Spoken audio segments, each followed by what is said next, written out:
Sot Prishtina ndodhet para një nevoje emergjente që kërkon veprime dhe vendime të menjëhershme dhe të guximshme. Sot Prishtina nuk ka kohë për eksperimente tjera, kaos e blokada që na e bëjnë jetën edhe më të vështirë. Sot Prishtina nuk ka kohë për konflikte e akuza të vazhdueshme politike mes taboreve që do ta mbajnë peng në gjykata Prishtinën edhe për shumë vite.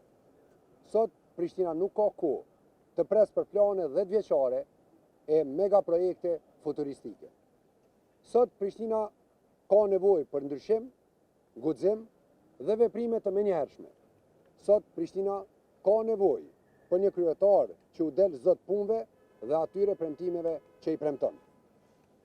Prandaj nga sot do të nisë jetësimi i zgjidhjeve të mia për Prishtinën funksionale që ka ndikim të menjëhershëm në jetën e çdo qytetari të Prishtinës. Së bashku me ekipin tim, kam përzgjedhur, analizuar dhe përfunduar marrjen edhe të vendimeve të para si kryetari i Prishtinës që lidhen drejt për drejt me zhbllokimin e trafikut, me Prishtinën e pastër, me Prishtinën e ndriçuar, fillimin e trajtimit me urgjencë të qenëve ndacak, trajtimin e ndërtimeve pa plan, si dhe fillimin e ndërtimit të spitalit Prishtinës. Po e përsëris zotimin tim se në fund të mandatit u kërkoj qytetarëve të Prishtinës të maten për zotimet e mia dhe nëse nuk i realizoj 90% të premtimeve të mia, nuk do të kërkoj më votë. Po e kërkoj besimin dhe shansën për t'i dhënë Prishtinës të gjithë kohën e humbur këto vite, duke punuar pa ndalë, për ta bërë një qytet funksional që u shërben të gjithëve, pa dallim, e nuk përjashtohet askush, as një lagje e as një fshat. Tani më lejoni t'i lexoj për gjithë qytetarët e Prishtinës 10 vendimet e mia të para. Në 1, hapja e sheshit George Bush në javën e parë. Në 2, pezullimi i leve të ndërtimore për 6 muajt e parë.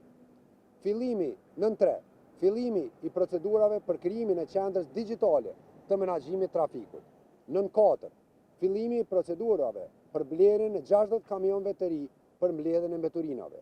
Në 5, krijimi i task forces për ndriçimin e 1000 rrugëve të Prishtinës. Në 6, fillimi i procesit për ndërtimin e strehimores të re me kapacitete shtesë për trajtimin e qenëve ndacak. Në 7, fillimi i procedurave për vendosjen e 200 oficerëve të sigurisë në shkollat e Prishtinës.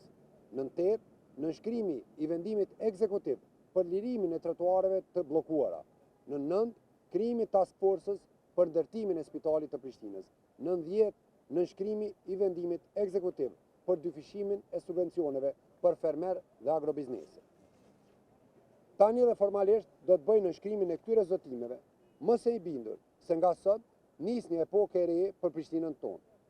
Ka ardhur koha për një kryetar që merret çdo ditë me nevojat dhe punët e Prishtinës e nuk presin qytetarët e Prishtinës për plane e premtime 10 vjeçare. Ju falenderoj.